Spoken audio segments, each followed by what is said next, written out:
Imagina un país donde 10.000 millones de dólares de dinero público simplemente se desvanecen en 30 años. Esta es la historia de El Salvador, un país donde los hospitales carecen de medicinas. Las fortunas se ocultan en el extranjero y la gente paga el precio.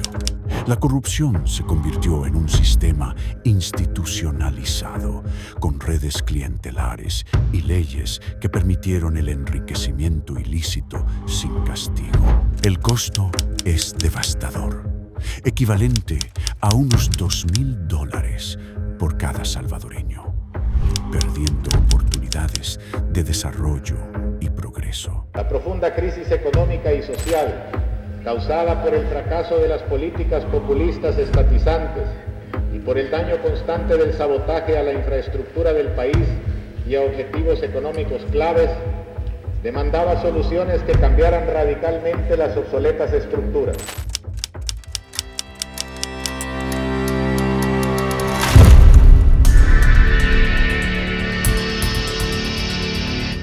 Después de la Guerra Civil de 1992, la esperanza de una nueva democracia vino acompañada de las semillas de la corrupción. El partido Arena, bajo la presidencia de Alfredo Cristiani, en 1990, privatizó bancos y empresas públicas. Estas ventas, a menudo amañadas, beneficiaron a la élite conectada al poder. Se desviaron $3.430 millones en fondos públicos. Y la evasión fiscal alcanzó los $1.765 millones. Un caso notorio fue el desvío de $5.5 millones de una partida secreta de la presidencia. El saqueo continuó con el siguiente presidente de Arena, Armando Calderón Sol, desde 1994 hasta el 99.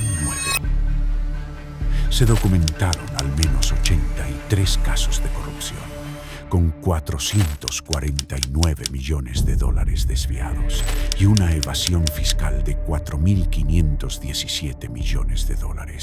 Fraudes financieros como el de Finsepro, Insepro, costaron más de $170 millones en ahorros. A pesar de los escándalos, Calderón Sol es el único expresidente de la posguerra que nunca fue procesado por corrupción.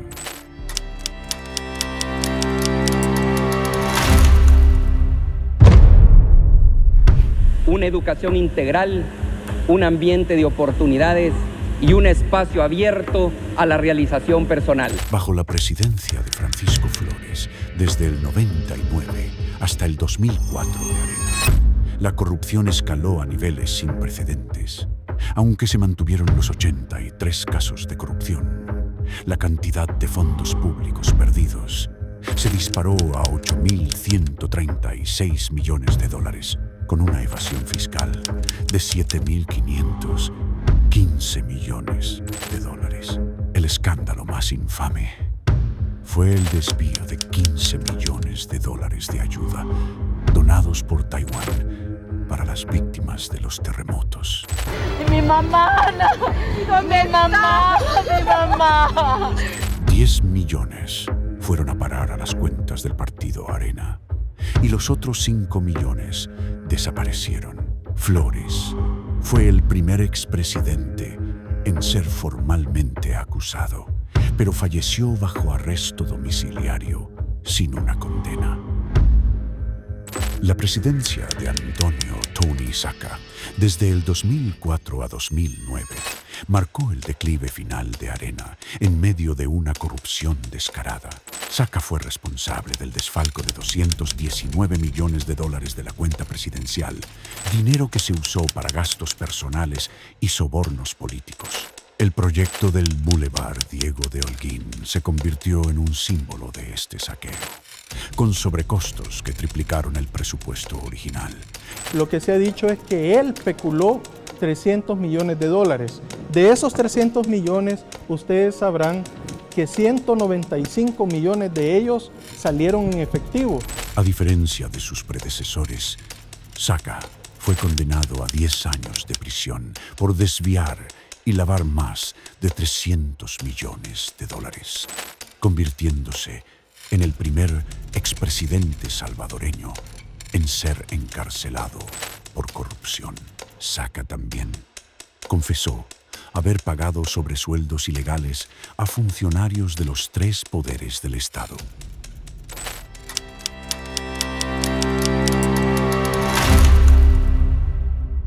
La llegada del FMLN al poder con Mauricio Funes, desde 2009 a 2014, prometió un cambio.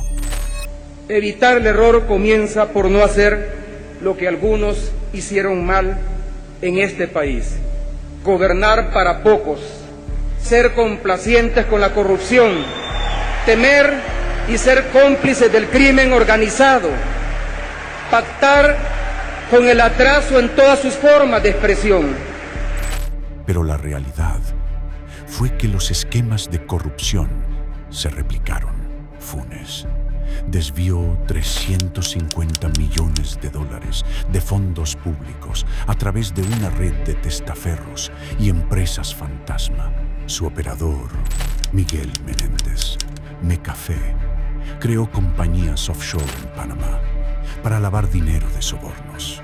Funes también fue acusado en el caso de la presa El Chaparral, donde se pactó un pago injustificado de 108 millones de dólares a una empresa, de los cuales 45 millones de dólares habrían regresado como sobornos.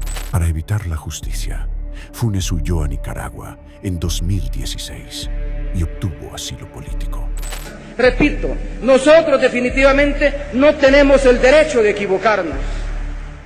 El sucesor, el expresidente Salvador Sánchez Serén, 2014 hasta 2019, también fue acusado de corrupción.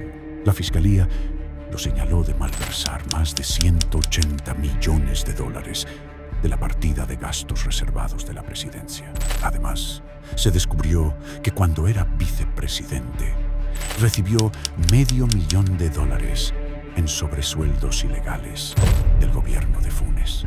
Como Funes, Sánchez Serén huyó del país en 2020 para evitar su arresto y vive como prófugo en Nicaragua.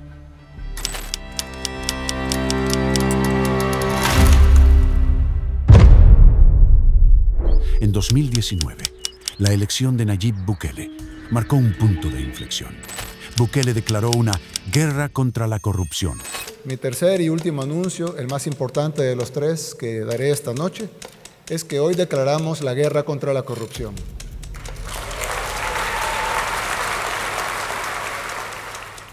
Prometiendo justicia para los responsables.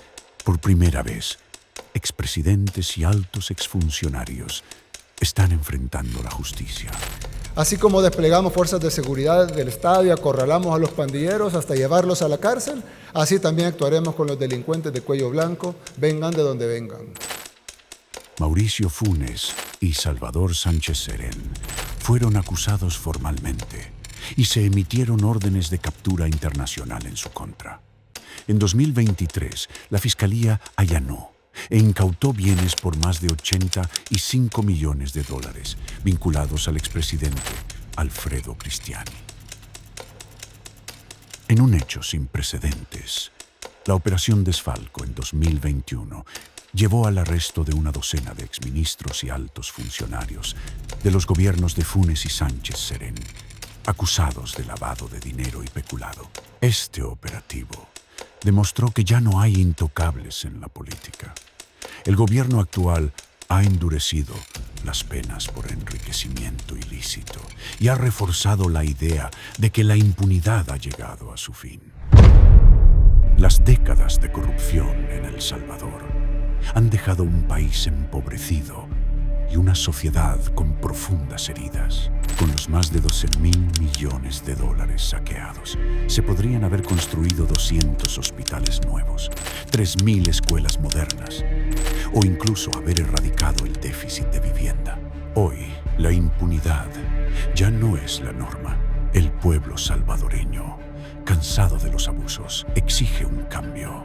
Aunque el camino por recorrer es largo y existen críticas sobre la opacidad del gobierno actual, la lucha contra la corrupción se está intensificando. La esperanza de un El Salvador sin corrupción reside en su gente y en la determinación de construir un país donde los titulares sean de progreso y no de escándalos.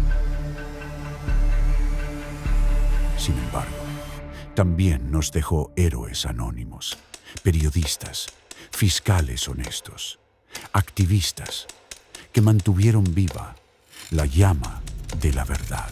Gracias a ellos, la historia se conoce y no podrá ser ocultada de nuevo. El Salvador puede vencer a la corrupción si continúa por la senda de la justicia y la prevención.